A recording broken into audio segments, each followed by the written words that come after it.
Quando eu era criança, em Maceió, capital de Alagoas, eu me recordo que as pessoas diziam, vamos à cidade?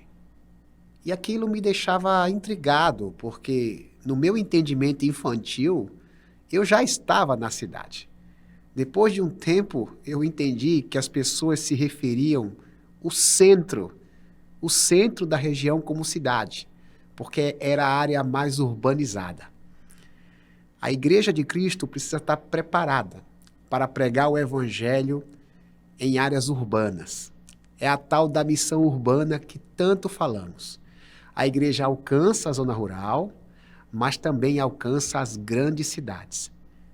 É por isso que estamos estudando a lição bíblica de cidade em cidade, tomando como base o livro de Atos dos Apóstolos, onde os primeiros missionários da Igreja de Cristo pregaram o Evangelho em diferentes cidades daquele tempo. Eu sou o pastor Wilbert, você está na Escola Bíblica Especial. Seja muito bem-vindo, seja muito bem-vinda. É sempre uma honra ter vocês com a gente. Que Deus continue lhes abençoando. Não esqueça de compartilhar essa programação, pois, de fato, nossa intenção é que a palavra de Deus alcance até os confins da terra, inclusive por meio dessa ferramenta. Aproveito o ensejo para dar um grande abraço à nossa audiência, mas de maneira específica gostaria de estender a minha saudação ao pessoal de Cuiabá. Não faz muito tempo eu estive nessa linda cidade participando de uma atividade administrativa da igreja, de uma conferência de educação, e foi maravilhoso perceber o quanto os mato-grossenses amam a escola bíblica. Sinta-se abraçado. O meu muito obrigado. Que Deus lhe abençoe e continue conosco, servindo a Deus, participando aqui da nossa escola bíblica especial.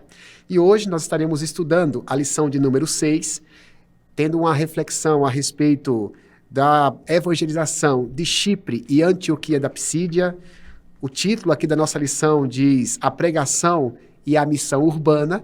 E o Espírito Santo nos trouxe para participar aqui dessa lição o pastor Adailson. Satisfação, pastor Adailson. Satisfação nossa, pastor Gilberto.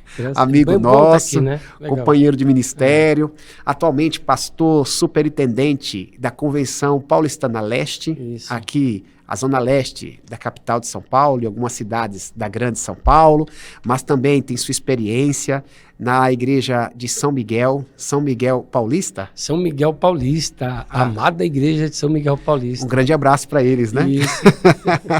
Pastor Adailson, muito obrigado por ter aceito o convite. É uma honra ter você aqui com a gente. Estou acostumado a ouvir os seus comentários em sala de aula, nas disciplinas que você leciona, e hoje teria o prazer de ouvir suas experiências aqui na lição bíblica. Por favor, fique à vontade para dar sua saudação ao pessoal de casa e para dar sua primeira impressão sobre a lição como um todo e a lição de hoje, por favor. Bom, meus irmãos, que Deus nos abençoe grandemente, né? Um assunto que é muito interessante, de cidade em cidade, e pegar aqui como na sua introdução, que é interessante, né? O pessoal, o evangelho, ele vem e vai saindo da zona rural e ele vai chegando às grandes cidades, às grandes metrópoles. Vivo, ele se movimenta, né? Ele se movimenta, ele não para. E aqui, Wilbert, é uma coisa interessante, por quê? Porque até o capítulo 12, mais ou menos, de Atos, a gente tem alguns movimentos do Espírito Santo que fez com que a igreja dispersasse. Mas foi perseguição, né? Mas aqui não. A partir do capítulo 13, o panorama muda de uma maneira fantástica. Por quê? Porque aqui a gente vê uma coisa mais elaborada. É mais intencional. Mais intencional. Desculpe-me, pastor. Sim. Então, a pregação transcultural antes de Atos 13, ela é muito mais orgânica, involuntária. Sim, e voluntária. A partir de agora fica sistemática. Sistemática. O pessoal que vai saindo disperso, por causa das perseguições, aonde eles vão chegando, os cristãos vão falando da fé. Mas é esse movimento que não esse movimento, é um movimento orgânico mais, né? Não é intencional, não é sentado, planejado, elaborado. Mas a partir do capítulo 13, a gente tem uma ação do Espírito Santo de uma maneira que daqui para frente vai marcar o livro de Atos dos Apóstolos, né? Como a gente vai ver. É uma mudança, é o Espírito agindo diretamente na igreja, na liderança da igreja, para a igreja agora sair, cumprir sua missão, mas de uma maneira organizada. E a gente está conversando aqui sobre algumas cidades que o evangelho alcançou naquele tempo. E o nosso desafio, pastor Daílson, é sempre fazer uma conexão com os dias atuais. Às vezes a Bíblia fala com a gente de maneira individual, pessoal, mas a gente está entendendo que nesse trimestre nós estamos ouvindo a palavra como comunidade.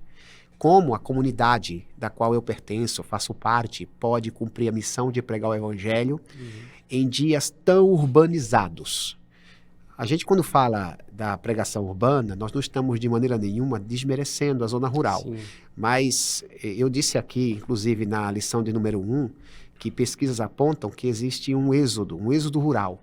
Para termos uma ideia, pastor, eu citei na época uma pesquisa do IBGE que afirma que 87% da população brasileira, de 2000 para cá, migrou, né, para a zona urbana. Então isso muda o contexto cultural, porque as pessoas que vivem na zona rural, via de regra, elas têm um contexto muito mais familiar. Só que quando vai para a zona urbana, para a área urbana, existe uma espécie de influência de outras famílias. Então passa a compreensão do evangelho, precisa ter esse óculos para que a mensagem do evangelho alcance as pessoas nesse novo contexto. Uma coisa é pregar o evangelho na zona rural, onde a igreja iniciou, e outra coisa é pregar na área urbana, que é o nosso desafio aqui, entender essas duas cidades que foram exploradas pelo evangelho. E a gente aqui vai conversar, pastor, como de costume, fazendo algumas perguntas, mas fique à vontade, tanto para responder as perguntas, como também para estender o seu comentário de outras maneiras. A primeira pergunta aqui diz assim, o contexto multicultural, político e religiosamente plural de Chipre e Antioquia da Pisídia se parecem em algo com as nossas próprias cidades, onde devemos desenvolver a missão? Por favor, fique à vontade. E parece muito, né? Parece muito. Eu tive a experiência de pastorear, de iniciar o meu ministério pastoreando num contexto um pouco mais rural, de interior, né? Um local muito bom, né? A região que o senhor conhece muito bem ali, de Taubaté, uma igreja amada, um pessoal fantástico, né? Foi uma experiência que eu carrego comigo até hoje. E de lá eu fui para a capital. Diferente. Então, foi muito diferente, né?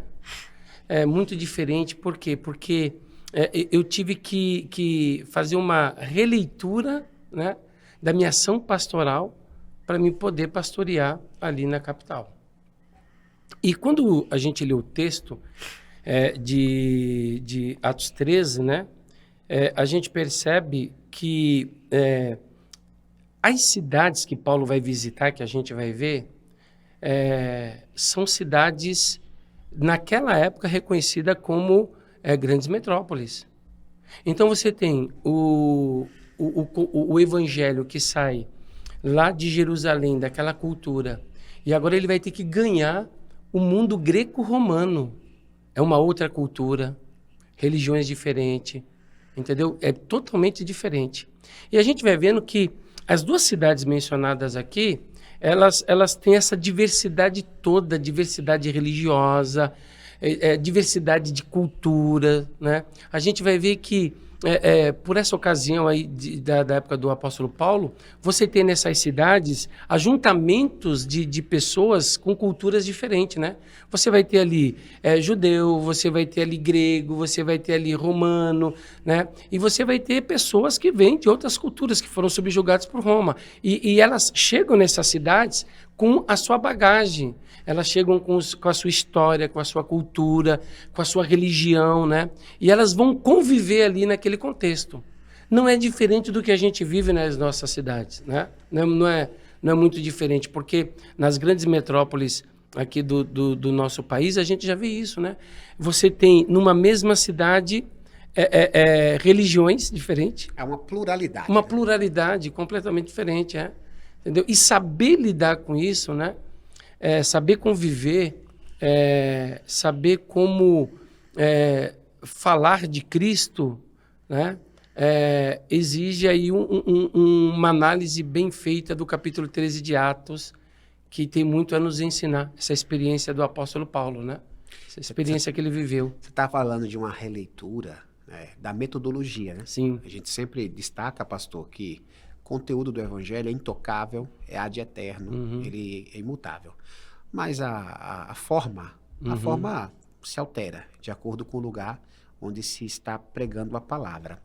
Eu estava pensando aqui numa igreja que eu pastoreei no interior de Alagoas, no início do meu ministério, em uma outra época, evidentemente, e que era muito comum o pastor passar na rua e as pessoas darem um bom dia e convidarem o pastor, mesmo sem conhecê-lo, para entrar em casa. Você vai para um contexto urbano, e talvez lá já esteja assim, porque essa questão urbana, ela está tomando conta, inclusive, das antigas zonas rurais, né, onde tem um aumento de criminalidade, as pessoas desconfiam mais uma das outras, isso não é tão comum. Então imagina só, se antigamente a gente pregava o evangelho, batendo na porta de uma pessoa, entrando na casa dela, porque ela deixava, hoje em dia talvez você tenha uma barreira, você tem que encontrar outras estratégias. Você que mora em São Paulo, na capital, já deve vivenciar isso há muito tempo, porque não é comum alguém na rua te dar bom dia e te convidar para entrar na casa dela, né? Não, é totalmente diferente. E assim, é totalmente diferente. A cidade é muito agitada, a cidade não para. Ali no metrô, pastor, quando eu vou em São Paulo, eu percebo, parece que está todo mundo com pressa. Não para. Você pode ver, você não tem tempo, né? É uma correria. Parece que essas grandes metrópoles, elas andam numa velocidade que a gente precisa se acostumar, né? Entrar e se acostumar primeiro para depois a gente começar a fazer alguma coisa. Porque não dá para entrar de vez, né? É horário, é o pessoal, o ritmo do trabalho, a cidade funciona diferente, lojas abrem de horário diferente, trânsito diferente, tudo é diferente, né? Isso influencia no humor. Sim. Vamos pensar assim, de maneira prática. Você está numa zona mais rural, que as pessoas não... Elas têm seus afazeres, mas, de repente, os lugares são mais próximos uns dos outros e não enfrentam um trânsito. Aí, no horário de culto, por exemplo, elas chegam no horário do culto, não chegam com aquele estresse acumulado de 2, 3 horas de trânsito. O que acontece muito em São Paulo, né? Muito. Quando eu vou para o escritório onde eu trabalho, saio do interior, vou para São Paulo, tem percurso de 3 quilômetros que eu passo 50 minutos para poder... Às vezes eu penso assim, é melhor deixar o carro aqui e ir a pé. Imagina só. Então tudo isso influencia, né? Para a gente fazer a leitura de onde estamos, tanto para defender valores que a gente acredita, como também para anunciar Cristo. E acredito, pastor, que Paulo, naquele tempo, ele fazia essa leitura também, ele fazia. Fazia. Por quê? Porque é o que eu falei, você tem que se inserir no contexto da cidade para você poder acompanhar a cidade. Se você não fizer essa inserção na cidade, né, na cultura, no tempo, você não consegue acompanhar. Você fica para trás. Então você precisa fazer essa inserção, você precisa ser inserido ali na questão do horário, do tempo, da correria, do movimento, da pressa. Você precisa se inserir nesse contexto. Perfeito. Feita essa consideração, eu gostaria de partir para a segunda pergunta. Você já falou que foi muito legal o seu comentário de que Atos 13 é como se a igreja começasse a sistematizar o trabalho missionário. Até então, ela ia no movimento da perseguição, da necessidade. Mas em Atos 13, Paulo, ao lado de Barnabé, começa a repaginar missões dentro da igreja. E a segunda pergunta diz, como Atos 13 mostra que a missão urbana envolve confronto e alcance das estruturas de poder, e o que isso ensina sobre o alcance público do evangelho? Aí tem uma referência bíblica, fique à vontade, não precisa lê-la. Mas, por favor, pastor, responda para a gente. Então, olha que coisa interessante, né? Quando a gente vai lendo o capítulo 13, você vê que há uma ação do Espírito Santo. O Espírito Santo, né? Ele que diz, apartai-me Paulo, Barnabé, e para a obra que eu tenho chamado. Mas o texto diz também que era uma igreja que tinha doutores, profetas, né? Era Foi um conselho administrativo que os encaminhou ali, né?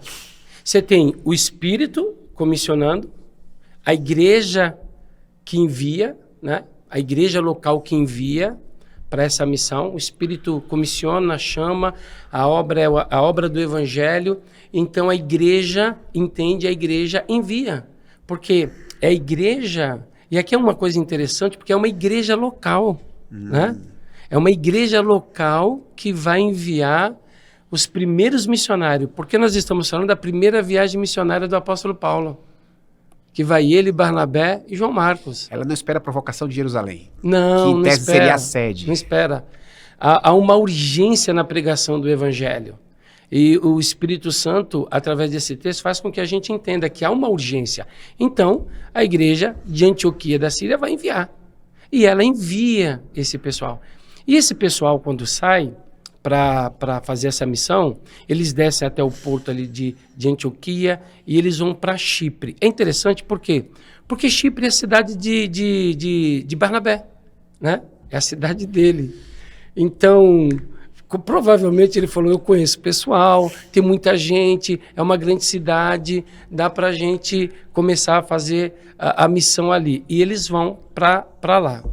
E quando eles chegam na cidade de Chipre, né, que começam a pregar o evangelho, há um confronto. E aqui que é interessante, né? Porque quem comissionou, quem chamou foi o Espírito Santo. E eles foram preparados para esse confronto, porque o resultado que a gente tem de Paulo e Barnabé é de pessoas preparadas para esse confronto. Eles começam a pregar o evangelho. Olha que coisa interessante, que o procônsul da cidade se interessa em ouvir o evangelho, né? E aqui é também interessante, pastor, por quê? Porque assim, ó, as cidades romanas, elas eram... o imperador, o César, algumas províncias que elas eram importantes do ponto de vista bélico, ele colocava um governador, ele mesmo diretamente indicava. Mas quando era uma província que não tinha essa importância, o Senado de Roma é que indicava um governador, que é o procônsul, né? Então, a gente vê uma diferença entre esse camarada aqui, né? E aqueles que governaram indicado por Roma em Jerusalém. Você vê que aqui é chamado de procônsul, né? Esse camarada é praticamente o governador lá. E ele se interessa em ouvir o evangelho. Só que como ele é um romano, ele tem um assessor do seu lado que é um feiticeiro. Ele tem uma ajuda mística, um conselheiro espiritual. Tem. Que é esse Elimas ou Barjesus, né? Que tudo indica que era um judeu. E ele tenta impedir com que o procônsul ele pare para ouvir o evangelho. Então é aí que se dá o primeiro confronto. Então o texto está mostrando para a gente que quando a gente chega nas grandes cidades, a gente vai encontrar realidades, algumas dominadas pelo sistema político, pelas ideologias, dominado pelo mundo espiritual. E o evangelho é o evangelho que liberta, é o evangelho que quebra correntes e cadeias.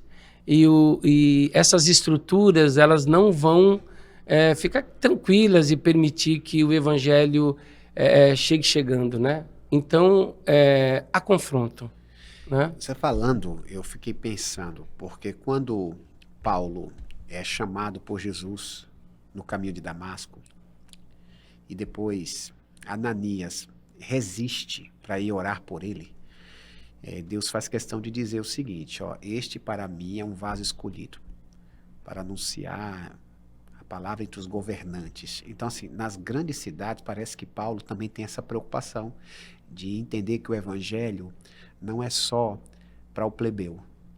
O evangelho também é para os nobres. Sim. Porque do mesmo modo, pastor, me permita fazer esse comentário, eu aprendi isso com Paulo, que a gente não pode fazer acepção de pessoas em relação àqueles que fazem parte das multidões, temos que alcançar a todos, mas existe uma elite cultural, elite de autoridades que precisam ser alcançadas. E Paulo tinha essa preocupação também. Tinha também, tinha. Você vê que ao chegar na ilha, ele tem acesso a esse procônsul. Então vamos pensar que ele tem acesso ao Palácio do Governo. Pois é, ele está preocupado ali. Isso, ele tem acesso e ele aproveita, né? Esse acesso que ele tem, a elite da cidade, né?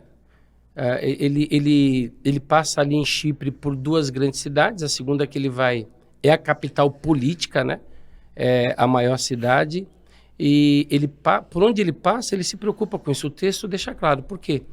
porque ele tem acesso e ele aproveita essa oportunidade de chegar até o procônsul, né? Então, o evangelho, ele é um evangelho que a elite, né, ao ouvir o evangelho, ele é lógico. O evangelho de Cristo é algo concebível. O evangelho de Cristo, ele é algo que você consegue conceber, entender o evangelho de Cristo. Isso qualquer pessoa. Porque talvez, pastor, me desculpa, para a gente pensar que, se a gente não tomar cuidado, a gente acha que o evangelho é só para uma classe social. Nesse caso, você citou, né? Tinha um procônsul que tinha um guru espiritual. A ausência do evangelho, às vezes, está sendo coberta por uma religiosidade falsa, por uma religião espiritualmente equivocada. Então, essas pessoas precisam do evangelho. E Paulo entendia. Não é hoje o tema, mas a gente, quando fala a ocasião que Paulo foi preso, e Paulo fez questão de dizer, olha, não, eu só vou sair daqui agora quando eu conversar com as autoridades, porque Paulo já queria, a intenção de Paulo era ter um espaço para conversar, né? Félix, Agripa, a gente vai encontrar que Paulo teve acesso a autoridades e as autoridades ouviram o apóstolo Paulo, né? Então, a gente percebe que o evangelho, a mensagem do evangelho é uma mensagem lógica, compreensível, né? E a gente vai ver isso mais adiante, que a mensagem do evangelho, ela não causa ruído no ouvido das elites. As elites entendem, compreendem, né? Ele é lógico. Ele tem lógica, a pregação do evangelho, e Paulo sabe disso. E é por isso que ele não tem problema nenhum em falar do evangelho para as elites, para o povo. Ele não tem problema, né? Porque ele sabe que o evangelho é lógico, é algo que você consegue entender, compreender, é uma lógica no evangelho. E a terceira pergunta, pastor, ela questiona a gente em relação à prática.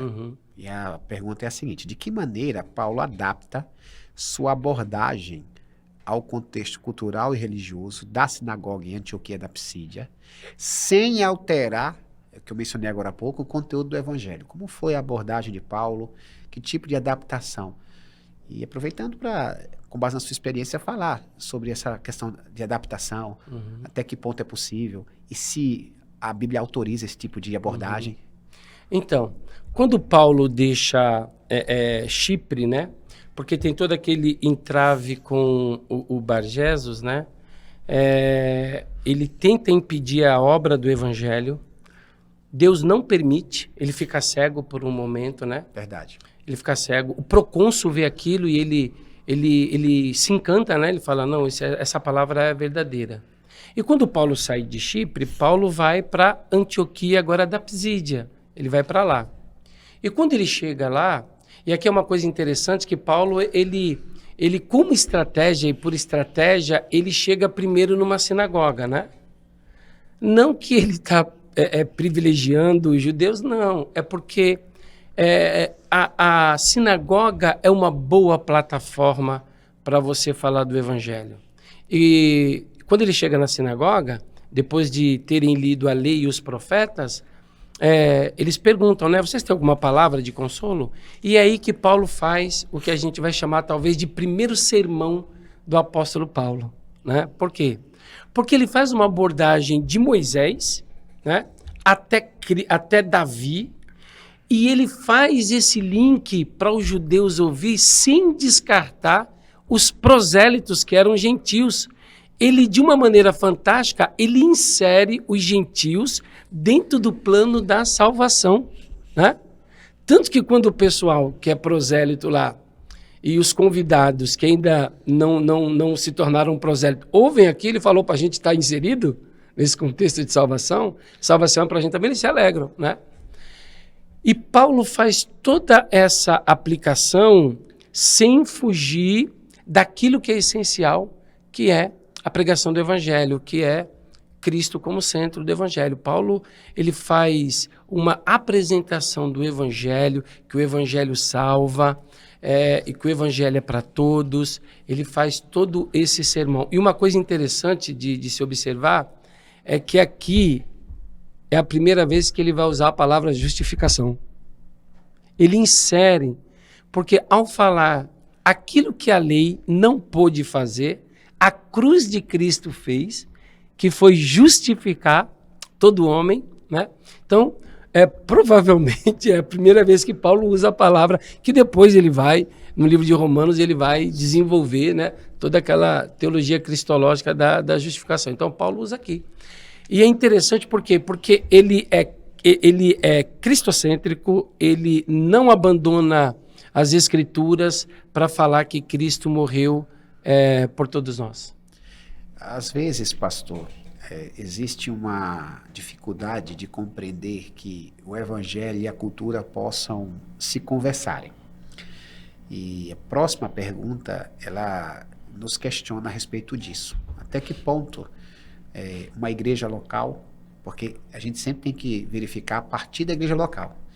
Nós, eu e você, que somos promessistas mais antigos, talvez alguns e vários, ou muitos que estão nos assistindo também sejam, têm uma tendência de acreditar que as coisas acontecem a partir da instituição. E a Bíblia, na realidade, fala que os grandes movimentos aconteceram lá na igrejinha. Essa expressão você usava quando dava aula para mim.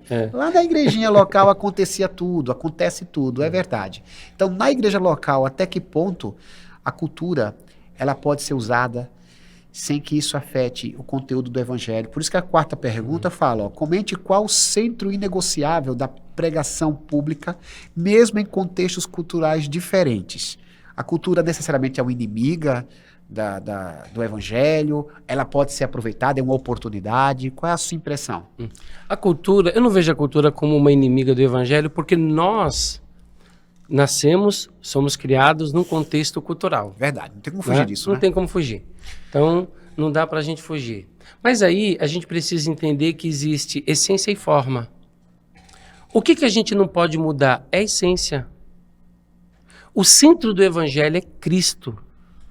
Salvação só em Cristo. Não tem outra maneira de salvação. Não tem outro jeito. A Bíblia é clara em falar que Jesus é o único caminho.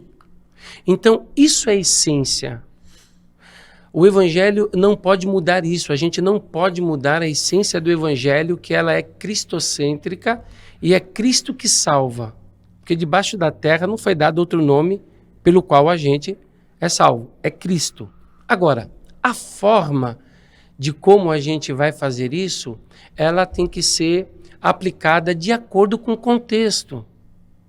Né? De acordo com o contexto, a realidade, aonde você está, aonde você se encontra, como é que você vai levar esse Cristo, como é que você vai pregar, né? Então, cada contexto, ele vai exigir uma maneira de você apresentar esse Cristo, esse centro, essa essência inegociável, imutável, né? Agora, a gente tem que parar e pensar o contexto onde a gente está inserido, né? Para a gente poder pregar o evangelho naquele contexto ali, sem mexer a essência. É o que Paulo fez. Paulo chega numa cultura que tem judeu, que tem grego, que tem romano, que tem... E todos na sinagoga, porque você tem prosélito lá. Você pode ver que depois do sermão de Paulo, o povo chama Paulo para o sábado seguinte.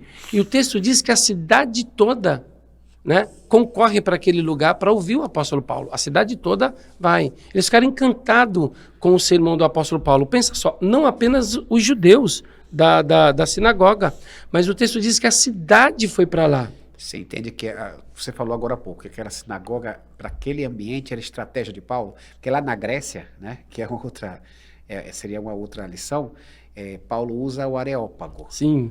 A estratégia aqui é outra, né? A estratégia aqui é a sinagoga, sim, né? A sinagoga como plataforma de você ter o alcance, né, das primeiras pessoas. E é tanto concreto que eles se reúnem na sinagoga, Paulo faz o sermão, e depois ele é convidado para no próximo sábado pregar de novo e vem a cidade inteira. E aí não é só judeu. Aí você tem grego, você tem romano, aí você tem pessoas de todas as culturas e eles vão ouvir Paulo falar do evangelho. Então isso é que Paulo nos ensinou aqui. Ó. Paulo não alterou a essência na sua pregação. Mas ele conseguiu, naquele contexto, né? Para judeus, gregos e gentil, adaptar ali a pregação do evangelho para que ela se tornasse palatável para todo mundo. E foi, né? Existe um exemplo que sempre é citado, e eu concordo com ele, que fala sobre o perfume e sua embalagem, né? O perfume, ele não pode mudar, mas a embalagem sim, né?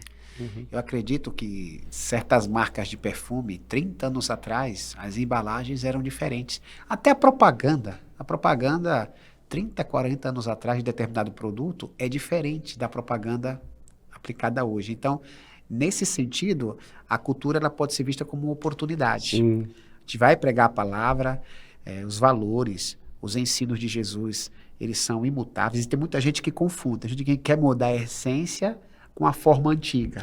Na realidade, você pode mudar a forma, mas a essência, você tem que verificar o que é a essência. E você citou aí, né? Sim. A centralidade é o evangelho em Cristo. Jesus não falou isso dando ensinamento sobre vinho novo no odre velho? Pois é. Entendeu? Você vai perder.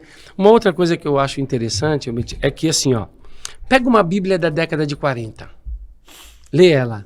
Sim.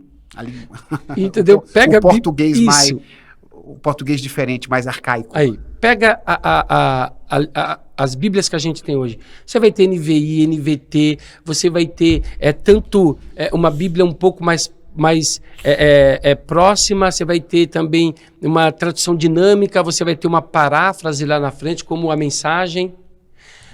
E isso é fantástico. Isso é uma prova de que a gente consegue adaptar, fazer com que as pessoas compreendam o evangelho no seu tempo, na sua época, na sua linguagem, na sua cultura, sem a gente mexer 1 milímetro sequer naquilo que é essencial, que é a cristocentricidade do evangelho. A gente não mexe nisso, a gente não tira nisso, né? Você pode ver, a gente tem o que a gente não tinha. Se tinha só João Ferreira de Almeida. Hoje você tem NVI, NVT, hoje você tem Bíblia Viva, entendeu? E a linguagem, ela é acessível. Tem várias pessoas que se identificam mais com a linguagem de hoje, que vai se identificar mais com a mensagem, mais com a NVI. Não é verdade? Ele vai ali e vai falar, nossa, eu entendi isso aqui, que legal. Isso é uma prova de que a cultura, ela não é um problema para o evangelho. Eu estava me recordando, eu não sei se aqui em São Paulo, Adailson, porque eu sou nordestino e eu não sei se aqui também tinha, mas algumas igrejas no Nordeste, no passado, hoje mais não, elas tinham nas fachadas uns megafones que reproduziam o culto para quem passava na rua. De alguma maneira, as pessoas da época entendiam que aquilo ali ia alcançar os corações. Hoje seria considerado uma perturbação. As pessoas só ouvem aquilo que quer. Então, hoje você tem uma internet, por exemplo, isso, aqui, ó. Isso aqui é uma adaptação. Sim. Naquela época, existiam outras maneiras. Hoje, o evangelho, desde que pregado de acordo com o que está na Bíblia Sagrada, ele pode se utilizar aqui, ó, da internet, dos recursos tecnológicos. E talvez esse seja o nosso time, né? Ó, eu vou conservar a essência, mas a forma eu não posso sacramentá-la. Sim. Senão a gente engole mosquito, né? Sim. Não, engole camelo, né? Camelo, Coa mosquito e engole camelo. Foi o que disse Jesus, né? Foi o que disse Jesus. Uma coisa que é interessante é que, assim, quando você vê essa viagem de Paulo, essa primeira viagem missionária dele, já organizada, né? Orientada pelo Espírito, enviado para uma igreja local, que isso é fantástico, né? Você vê que há uma urgência em salvar o evangelho. E você sabe uma coisa que me encanta além do Atos, é que assim, Paulo, ele chega numa cidade e ele prega. E ele vai chegar em Chipre e ele vai deixar crentes em Chipre. E ele vai para Antioquia da Pisídia lá. E ele vai deixar crente. E ele passa por Pafos, ele vem e ele vai deixando grupos de crentes ali. E ele quer fazer grupos de crentes, ele precisa pregar o evangelho. E essas pessoas, quando Paulo volta lá para dar o relatório para a igreja local, elas continuam a fazer o trabalho. Há uma urgência em salvar pessoas. Há uma urgência em alcançar pessoas. E a gente vê que Paulo tem essa urgência no coração dele. Ele precisa sair, ele precisa ir. Ele precisa arrumar maneiras e formas de fazer com que o evangelho, porque Paulo vai dizer em Romanos que o evangelho é o poder de Deus. E Paulo sabe que o evangelho é o poder de Deus para desfazer estruturas, seja no coração, na mente, na cidade, no bairro, nas megacidades, é o evangelho. Onde o evangelho chega, Hilbert? A libertação, a transformação, aonde o evangelho chega. Imagine uma grande cidade sem o evangelho. Imagine um bairro de uma grande cidade sem uma igreja local. Imagina essas grandes cidades que a gente tem no centro da capital. Quando eu dou uma caminhada ali pela capital, que eu passo por uma igreja, eu agradeço a Deus. Passo por outra, agradeço a Deus. Passo por outra, agradeço a Deus. Eu parei, mas antigamente eu tinha o hábito de contar da minha casa até quantas igrejas estão abertas. Por quê? Porque isso muda a realidade na cidade, muda a realidade no bairro, muda a realidade no estado, muda a realidade numa escola, muda a realidade de uma cultura todinha. O evangelho tem esse poder e Paulo sabe disso. E só estava lembrando aqui essa questão de adaptação, né? Na época inicial da Igreja de Atos não se tinha prédios onde as igrejas se reuniam. Então até isso foi feito uma adaptação. Pastor, na parte 3 da nossa lição bíblica aqui, nós temos o tópico praticando a missão na cidade hoje. Então tem duas frases aplicativas que eu vou lê-las, aí eu vou deixar você dar o seu parecer sobre ambas aqui na página 52 e 53 da nossa lição. A primeira delas diz: a pregação pública exige domínio da Bíblia e leitura da cidade. A segunda diz: a pregação pública exige poder do Espírito e firmeza missionária. O que você pode falar para a gente sobre essas duas sentenças, por favor? Você vê que Paulo, quando chega para falar do Evangelho, ele faz uma exposição, né, do Antigo Testamento, passando por Moisés, passa por Davi, chega em Cristo. Lá na frente, no mesmo capítulo, ele vai falar de João Batista, o propósito de João Batista. Olha só, Paulo, nós estamos no Novo Testamento agora. Paulo fala, voz do que clama no deserto. Paulo cita João Batista. Paulo volta para Abraão para falar da justificação para todos. Então, olha o domínio que o apóstolo Paulo tem ao sair para pregar o evangelho. Olha o domínio que ele tem. Então, assim, é importante a leitura. É importante você ter um conhecimento. É importante você, dentro da sua realidade, do seu contexto, né, você se aprofundar. É claro que a gente sabe que nas igrejas você tem um processo. Você tem o evangelista, você tem o mestre, você tem o doutor. Então, é mais fácil numa igreja local, por quê? Porque você fala para uma pessoa, Jesus te ama, e leva ele para a igreja. Lá na igreja, você vai ter o mestre. Lá na igreja local, então, o contexto urbano ajuda a gente bastante, né? Ajuda por quê? Porque essa ação ela é partilhada dentro de uma comunidade, isso é fantástico, né? Olha, eu estou trazendo uma visita, mas eu sei que na igreja tem um mestre, tem um irmão que Deus usa ele como um mestre na palavra e ele vai discipular, ele vai doutrinar, ele vai ensinar. Isso no contexto urbano, isso ajuda bastante, né? Mas para falar de Cristo, você precisa conhecer o Evangelho, né? É o Evangelho que te salvou. Então isso é importante. E não só o Evangelho, aí vai para a sua segunda provocação lá, né? No começo do capítulo 13, é o Espírito Santo que comissiona. Há um poder do Espírito na ação do Evangelho. É palavra de Deus esse negócio. A palavra é de Deus, o Evangelho é de Cristo. Então, ao sair para pregar na cidade, nos grandes centros urbanos, a gente precisa entender que a gente conta com a ajuda da ação do Espírito Santo. É sobrenatural, né? É sobrenatural. Porque a gente não consegue alcançar o coração das pessoas, Wilbert. A gente não consegue alcançar a mente das pessoas. Quem faz isso é o Espírito Santo. Aquilo que Paulo fez foi ser um vaso de Deus, um instrumento de Deus para falar do Evangelho. E quando ele abriu a boca para falar do Evangelho, o Espírito Santo pegou aquelas palavras e levou no coração das pessoas. É claro que o Espírito Santo não anula a capacidade cognitiva da igreja. A igreja precisa ser uma comunidade pensante, que cria estratégia.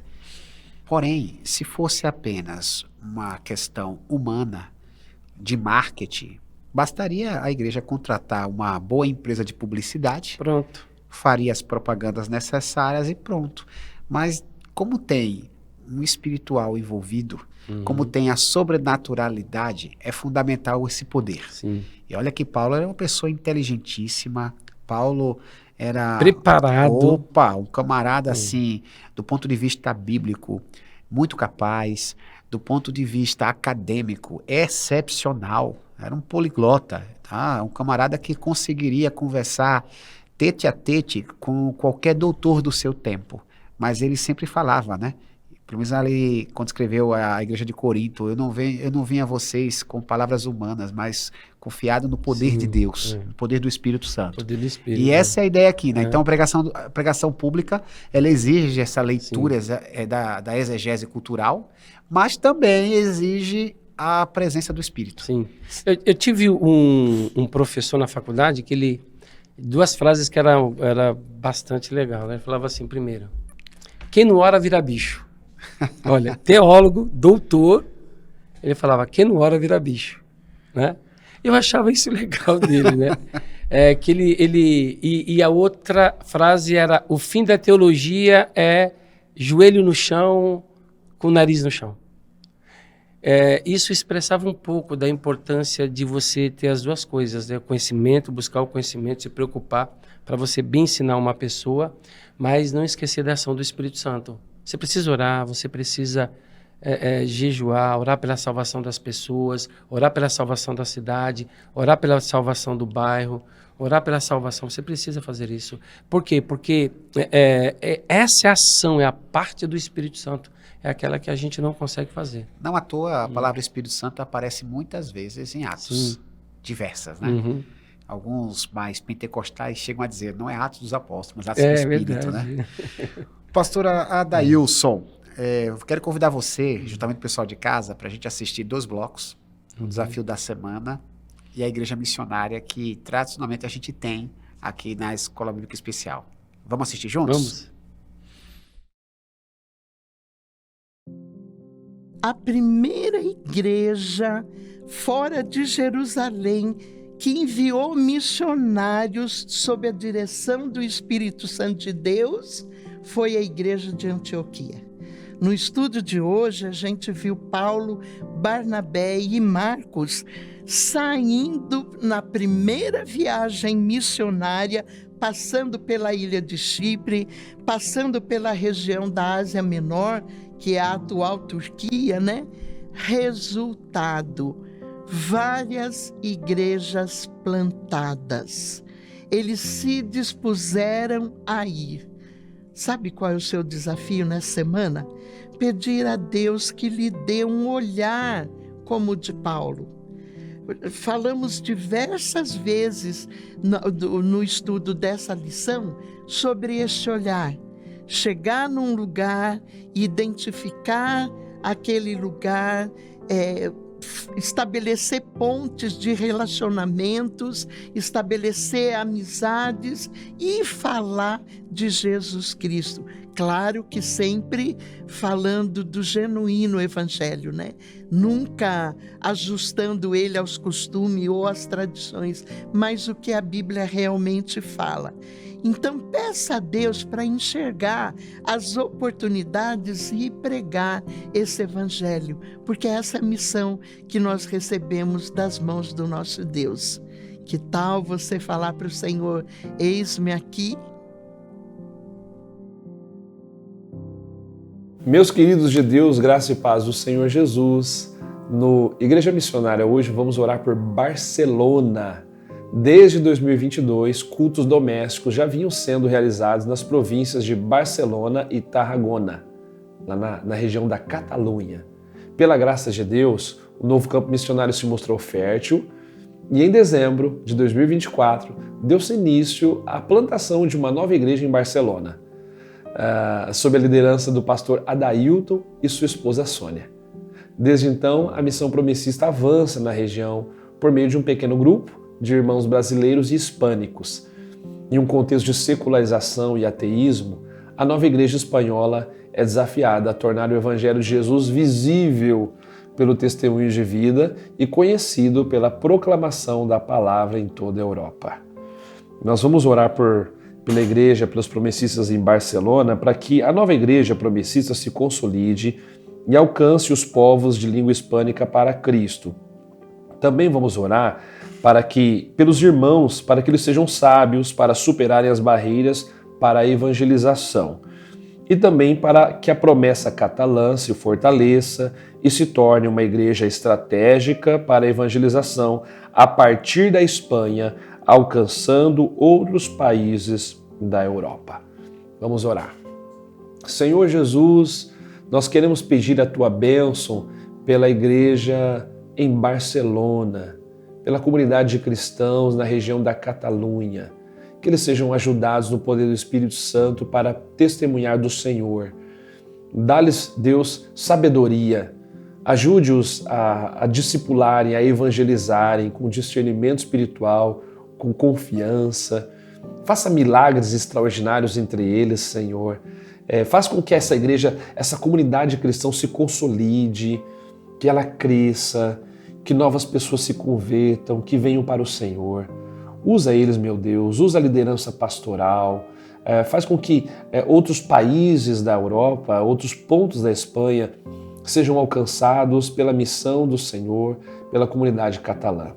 Ajude-os, Deus, no poder do Espírito Santo, para que o Evangelho floresça e prospere naquele país, segundo a Tua vontade, para o louvor de Tua glória. Oramos em nome de Jesus. Amém.